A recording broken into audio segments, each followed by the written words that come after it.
Ja, hallo zusammen. Ich zeige euch jetzt mal, wie man aus einer Makro-SIM-Karte eine Nano-SIM-Karte macht. Das ist eigentlich ganz einfach und man kann sich vieles an Geld sparen.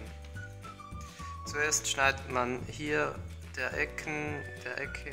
Ecke raus, was etwa so ist. Dann oben ganz dem Gold nach. So,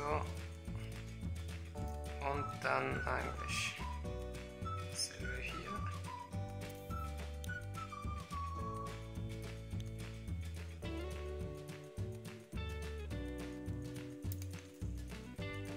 So, und jetzt kontrolliere ich mal, wie es aussieht.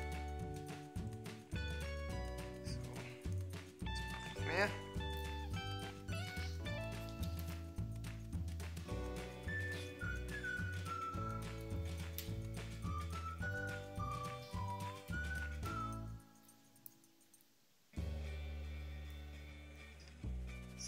Und noch etwas.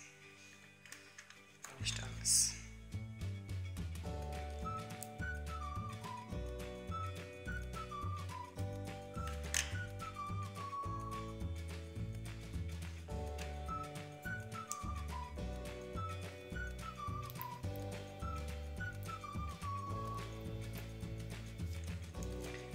Hier der Ecke noch etwas.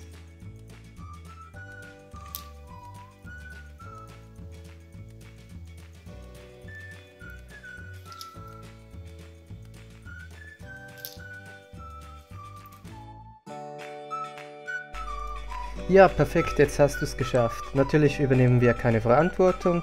Wenn wir dir helfen konnten, Geld zu sparen, freut uns das sehr. Abonniert doch unseren Channel und wenn dir das Video gefallen hat, Daumen hoch. Danke, tschüss.